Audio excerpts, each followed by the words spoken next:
Hey, what's going on? Where are you right now? Well, I just left the house, like you said. Is there a problem? My name is Emily. I'm a 35-year-old housewife living with my in-laws. My husband Max is on an overseas assignment, so it's just me at home with them. My father-in-law had a stroke last year, leaving him with a bit of paralysis on his left side. Despite that, he's actively working on his rehab and moving his body. As a result, it took some time, but he's recovered enough to handle most of his daily activities. Originally, my father-in-law made a name for himself as an investor. Before marrying Max, I used to work at a brokerage firm, so I really admire him. Living together has given us the chance to often discuss investments and assess management, and I think we've built a very good relationship. My mother-in-law, Helen, is a person who laughs softly and never engages in what people typically call bullying. She seems delighted watching father-in-law and me discuss financial matters. Emily, it's so good for your dad to have someone to talk to. He won't be bedridden, and it looks like we won't have to worry about dementia for a while. The way mother-in-law tenderly supports father-in-law is something I aspire to. I want Max and me to be a couple like them. I really feel that way. However, lately, I've noticed that mother-in-law seems to be struggling more as she sits on the sofa. We had her tested at the hospital and found that she's getting physically weaker. Her blood pressure is also a bit high, and the doctor advised her to take it easy. Mother-in-law, you've been holding down the fort here for so long. Please, take some time for yourself. I said that as I comforted her and took over the housework. But that's not fair to you, Emily. You have to take care of Dad, too. Father-in-law can manage his showers and using the bathroom on his own. All he needs is someone to accompany him on walks and doctor visits. Emily. At this point, I came up with a proposal to reassure my mother-in-law. How about I ask Mom to join Dad on his daily walks? It'll be like a daily walking date for the two of them. I can't believe you, Emily. Well, I guess we'll take you up on your offer until I'm feeling better. Leave it to me. And so, life with my parents-in-law continued peacefully. My only concern was my sister-in-law, Sophia. Sophia constantly throws passive-aggressive comments my way. So, Emily, still no kids? Max is overseas, and these things happen when they happen. Can't even give birth to an heir. What a waste. We'll try to meet your expectations once Max is back in the country. Don't get too comfortable. I also have inheritance rights to this family's assets. It's just like that. I could directly confront her, but it's exhausting, and I don't want to upset my parents-in-law. Ignoring her gracefully is where I show my skills. Maybe Sophia thinks I married into the family to inherit my wealthy father-in-law's assets. It's common to have a mother-in-law, father-in-law feud, but in my case, it's with my sister-in-law. One day, I was having tea with my in-laws on our sunny porch. Emily, I have something to discuss with you. For the first time, mother-in-law looked serious. Yes, mother-in-law, what is it? Actually, Sophia is going to give birth soon, and she wants to temporarily stay at her parents' house to get support from our family. Oh, is it that time already? That's wonderful news. I sipped my tea as I responded. Given that your father is unwell, and have also been under the weather, making you handle the household chores, we're thinking of declining her request. I agree. It wouldn't be fair to impose more on you, Emily. My father-in-law looked genuinely concerned as he spoke. Oh, don't worry about that. I'm sure Sophia will be more comfortable at her parents' house. Besides, you two will be close by to watch over your grandchild. I'm happy to help out. Let's have Sophia come over. Upon hearing my nonchalant answer, my mother-in-law's face clouded even more. Thank you, Emily. To be honest, we'd love to have Sophia here so we can see our grandchild up close. But the way she's been treating you is truly regrettable. Your mother's not feeling her best these days either. In the end, it seems like the burden will fall on you, Emily, and that's concerning. My father-in-law also seemed to worry about me. Sophia has made snide comments to me several times, but for the sake of my in-laws, I choose not to retaliate. This has apparently led to Sophia getting more audacious, in turn causing unnecessary worry for my in-laws. Did I mess up here? Once the baby arrives, Sophia might mellow down. I'd love to see you two enjoy your grandchild. What I truly wanted to say was that I wouldn't be beaten by the likes of Sophia, but I just grinned and bore it. If you say so, then maybe it's okay to invite Sophia. I promise to take care of her as much as I can. My mother-in-law finally showed a smile. My father-in-law also seemed relieved. At first, maybe it was because the baby would be born to their biological daughter. They wanted to be close to the experience. Emily, we're truly sorry. And thank you. Both my father-in-law and mother-in-law bowed their heads. Hey, no need to bow. Let's lift our spirits. Prepare a room for sister-in-law and go shopping. I can't wait. Can I come along to choose some clothes and toys for the grandchild? All three of us laughed, wrapping up the discussion. My stay at my in-laws while sister-in-law gave birth was likely going to be just a month or two. I thought I'd just have to avoid any sister-in-law drama during that short time. That's what I thought. Until that phone call from sister-in-law. My mother-in-law quickly conveyed her consent to sister-in-law, agreeing that she could stay with the family temporarily while she gave birth. After dinner, my phone rang. It was sister-in-law. Hello, sister-in-law. How can I help you? Hey, Emily. I'm going to be staying at our parents' house for my upcoming childbirth. Yes, mother-in-law told me earlier today. Sister-in-law was speaking loudly. Maybe she was in a good mood. My in-laws paused, realizing the call was from sister-in-law, just by the voice leaking from my phone. It was loud enough for them to hear even without a speaker. So, can you get out? What? I couldn't help but raise my voice in shock. My in-laws were equally surprised and jumped a little. I don't even want to look at you. Just seeing you irritates me. Make sure you're out of the house by the time I get back. Sister-in-law, what are you talking about? Tell Mom and Dad you're going on an extended trip or visiting Max. I don't care. Just get out. I want to spend time with my family. Wait, hold on. Normally, I could easily dodge sister-in-law's barbs, but this time I was too shocked to find the right words. Once I'm back, you better come back too. You need to take care of Dad, who needs long-term care, and my weak mom. Sister-in-law! I won't take care of them. That's your job as the daughter-in-law. Be grateful I'm giving you a reason to stay in the house. That's awful. How can you say that about your own parents? Enraged by sister-in-law's cruel words, I couldn't help but shout at her. Ooh, scary. I'll just tell Dad and Mom that you yelled at their pregnant daughter. I clenched my mobile phone, and tears started to fall. Using my parents only for the birth and then ignoring them?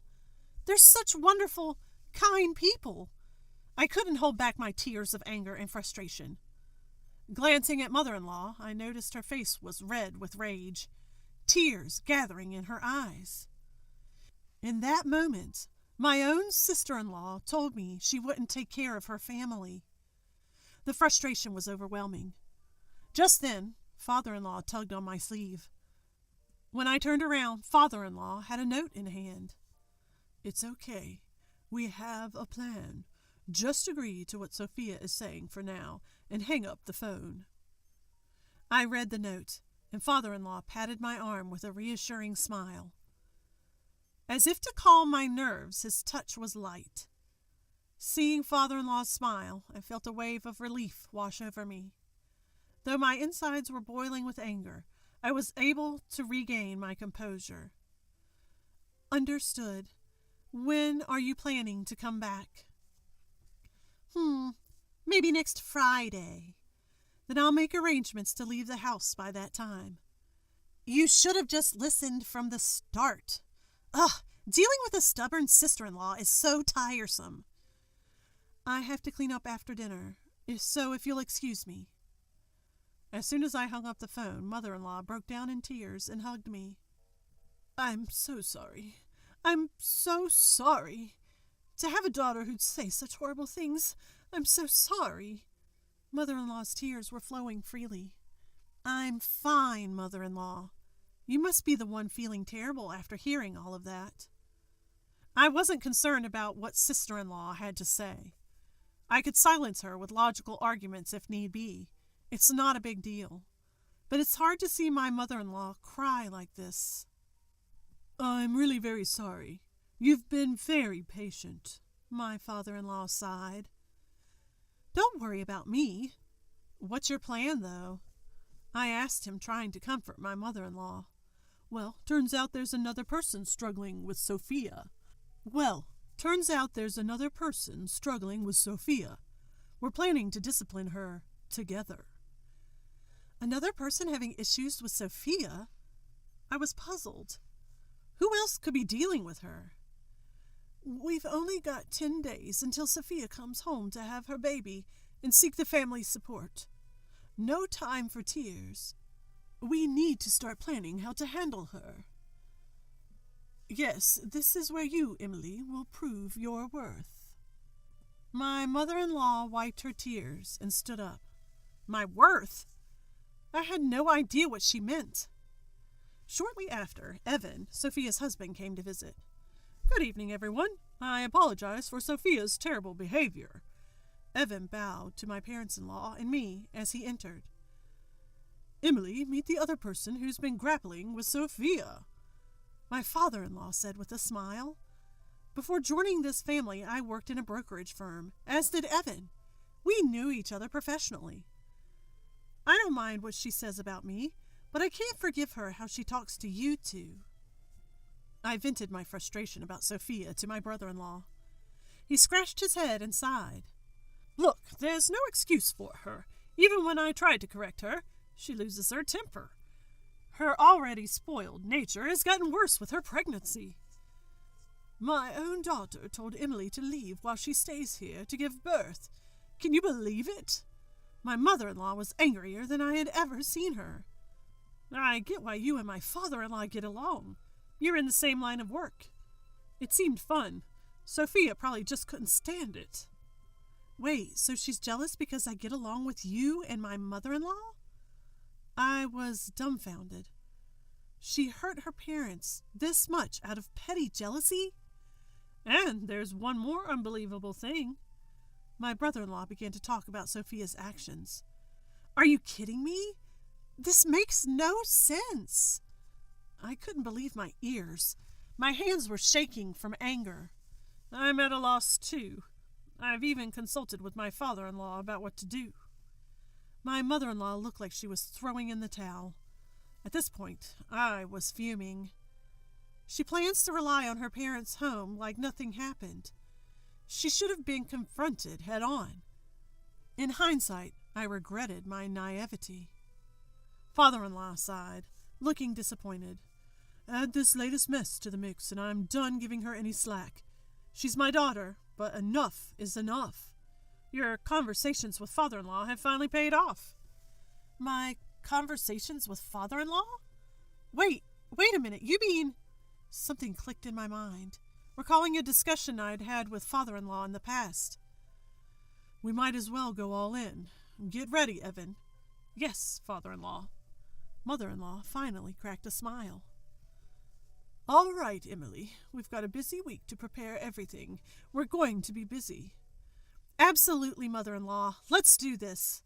I rolled up my sleeves and followed mother-in-law. The next Friday, as planned, sister-in-law returned home temporarily to seek family support for her childbirth. I wonder if that annoying woman finally left. Now I can just laze around here for a while. Maybe I should just move back home for good. Sister-in-law hummed as she walked onto the property. Then, right in front of the house, she dropped her bags and froze. What is this? What stood before her was, indeed, her parents' home. Well, it used to be their home. Now the gate was locked, the name plaque removed, and a for sale sign was prominently displayed. The windows were bare, and the house obviously looked abandoned. What's going on? Why is nobody here? Sister-in-law frantically called both father-in-law and mother-in-law, but neither answered. They'd had enough and blocked her number. Even social media was blocked. Why aren't Mom and Dad answering? Maybe she will... Sister-in-law seemed to get the idea to call me. Hello, sister-in-law, what's going on? I answered her desperate call, cool as a cucumber. Sister-in-law, anything but composed, started shouting right away. What's the meaning of this? My parents' house is for sale! She was loud enough that father-in-law and mother-in-law could probably hear without even needing speakerphone. I moved the phone away from my ear and replied, That house and the property have been sold. There's no place for you to temporarily stay while seeking family support for childbirth. Sold?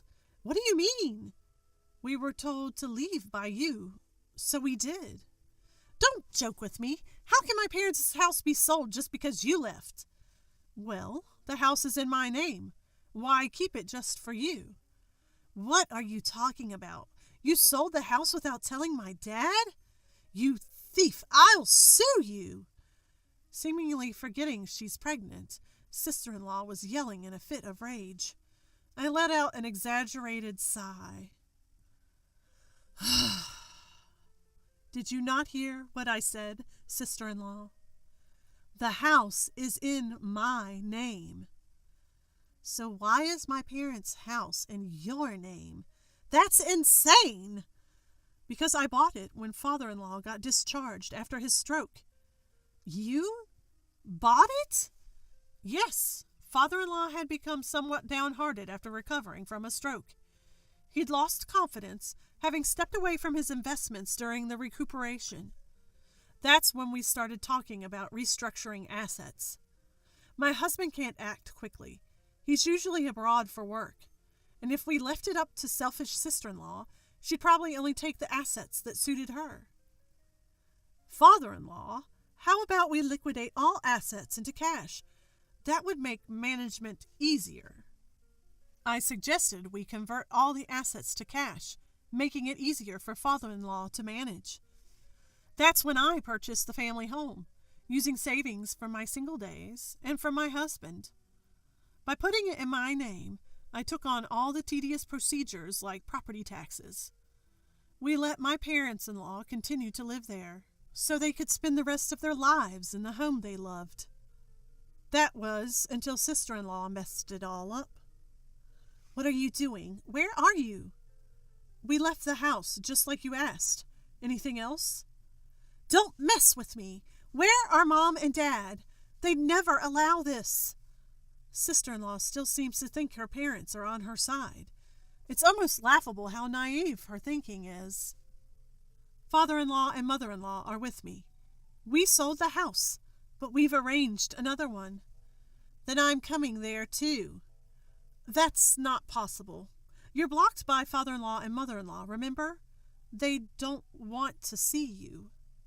I say it coldly. Sister-in-law seems taken aback, especially when I mention being blocked. You may not have noticed, sister-in-law, but father-in-law and mother-in-law heard that phone call when you told me to leave. Sister-in-law's face visibly pales. Her earlier bravado instantly deflates. She clearly had no idea they'd heard that call. Listen, Can you tell Mom and Dad it's a misunderstanding? I'm about to have a baby. I need help. It's going to be tough postpartum. Sister-in-law changes her tune, suddenly playing the victim. That's when I play my final card.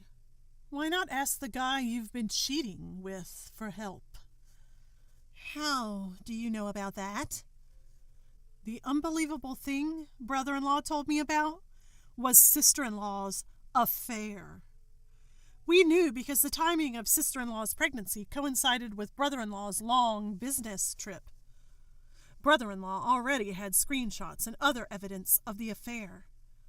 Sister-in-law had planned for brother-in-law to raise the child she was expecting with her affair partner.